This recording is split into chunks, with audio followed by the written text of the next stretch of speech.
ನಾಡಿನೆಲ್ಲೆಡೆ ವರಮಹಾಲಕ್ಷ್ಮಿ ಹಬ್ಬದ ಸಂಭ್ರಮ. ಮನೆ ಮನೆಯಲ್ಲೂ ಸ್ವರ್ಣಗೌರಿ ಪ್ರತಿಷ್ಠಾಪಿಸಿ ಮನೆ ಮಂದಿ ಪೂಜೆ ಮಾಡುತ್ತಿದ್ದಾರೆ.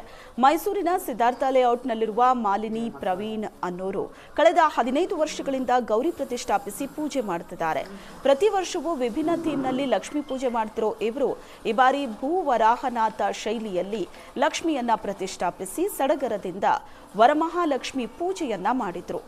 ಕಳೆದ 15 ವರ್ಷದಿಂದ ಪುರಿ ಜಗನ್ನಾಥ, ಅಯೋಧ್ಯೆ ರಾಮ ಮಂದಿರ ಸೇರಿದಂತೆ ಹಲವು ಥೀಮ್ನಲ್ಲಿ ಪೂಜೆ ಮಾಡ್ಕೊಂಡು ಬರ್ತಿದ್ದಾರೆ. ಈ ಬಾರಿಯೂ ಕಳೆದ 25 ದಿನಗಳಿಂದ ಪೂಜೆಗೆ ತಯಾರಿ ಮಾಡಿಕೊಂಡಿದ್ದು, ಇನ್ನು 15 ದಿನ ಮನೆಯಲ್ಲಿ ಲಕ್ಷ್ಮೀ ಪೂಜೆ ನಡೆಯಲಿದೆ. ಸ್ವರ್ಣಗೌರಿಗೆ ವಿವಿಧ ಚಕ್ಕುಲಿ, ಉಂಡೆ, ನೈವೇದ್ಯ ಇಟ್ಟು ಮನೆ ಮಂದಿ ಆರತಿ ಬೆಳಗಿ ಪೂಜಿಸಿ ಹಬ್ಬವನ್ನ ಅದ್ದೂರಿಯಾಗಿ ಆಚರಿಸಿದ್ರು.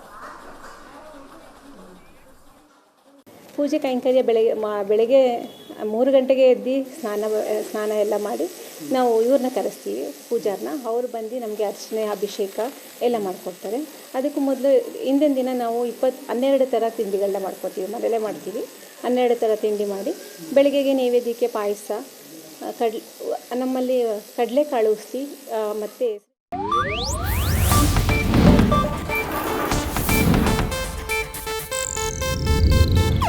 ಇದು ಏಷ್ಯಾನೆಟ್ ನ್ಯೂಸ್ ನೆಟ್ವರ್ಕ್ ಪ್ರಸ್ತುತಿ.